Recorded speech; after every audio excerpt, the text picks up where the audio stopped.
Dear all respected people and friends, today in this audio, I would like to share about 5 mental bondages. Part 1, Introduction about 5 mental bondages.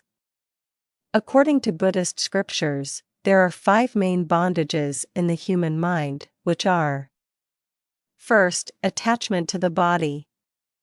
This is clinging to the physical body, worrying too much about one's own physical and material needs. This clinging makes people unable to let go of greed and selfishness. Second, attachment to the 5 desires: money, sex, fame, food, and sleep. These are objects that easily cause people to fall into greed and passion. Third, attachment to the 5 senses: sight, sound, smell, taste, and touch. These 5 senses strongly stimulate the sense faculties, arousing wandering desires in the mind. Fourth, anger. Anger is the negative emotion arising from dissatisfaction. It causes the mind to lose balance, unable to look at things objectively. Fifth, self-centeredness. The self-centered ego always puts oneself above others, caring more about personal interests than common interests. The ego is the biggest obstacle to enlightenment. These 5 bondages constantly dominate and pollute the mind. They make people lose autonomy, unable to escape the cycle of birth and death.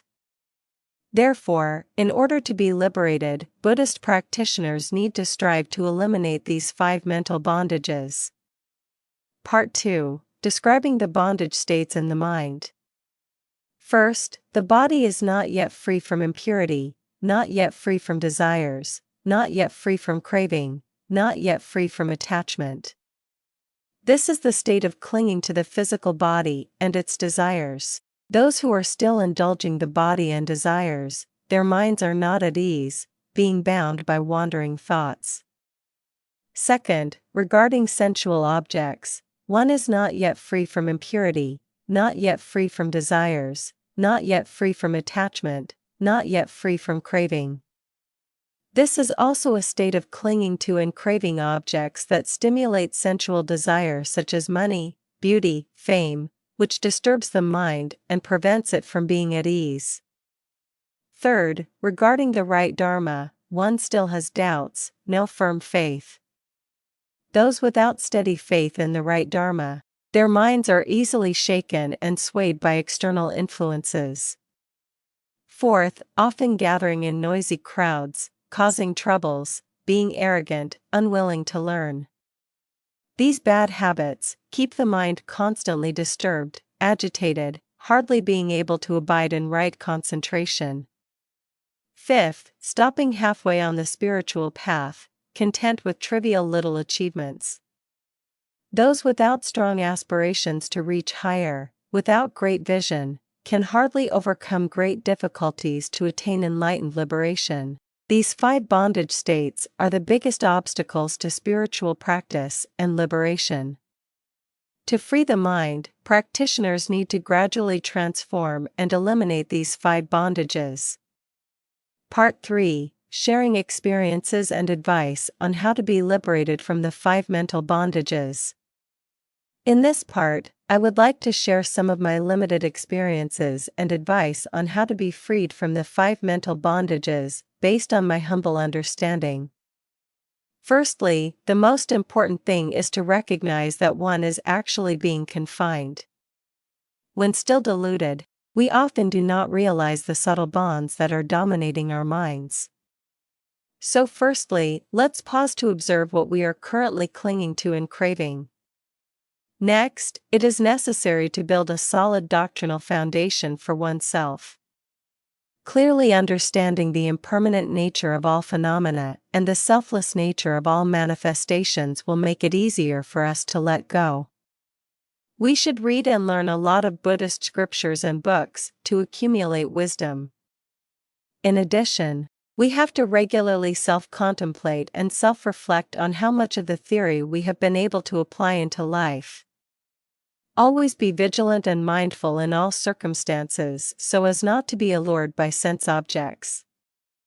Moreover, I believe that meditation is the most effective means to be freed from all bondages. When the mind is calm, abiding in mindfulness and wisdom, all wandering thoughts automatically settle down. Only then can we truly feel absolute freedom. In short, to remove the bondages, it is first necessary to equip oneself with a solid theoretical foundation. Next, apply it into practice through contemplative meditation and Dharma activities. Finally, thanks to the harmonious combination of wisdom and mental concentration, the practitioner will gradually eliminate all afflictions and attain perfect liberation. Part 4: The importance of practicing and applying Buddha's teachings in daily life. In my opinion, practicing and applying the Buddha's teachings in daily life is extremely important, for the following reasons. Firstly, this is the way to apply theories into real-world practice, helping the Dharma penetrate deeply into the spiritual life of each person. If one only learns theoretically without practical application, Buddhism would become dry knowledge, hardly bringing tangible benefits. Secondly, daily practice of the Dharma will gradually make the mind become more pure and peaceful. When encountering undesirable circumstances, we can still remain calm, not shaken by anxiety like ordinary people. That is the obvious benefit Buddhism brings about. Thirdly, practicing Buddhism also helps us nurture moral virtues, living conscientiously and responsibly towards oneself, family, and society. Thereby, the quality of life is improved both spiritually and materially. Thus, obviously applying Buddhist practice in life is indispensable. I hope through this sharing, everyone will have more motivation to apply the Buddha's teachings in their own daily practice.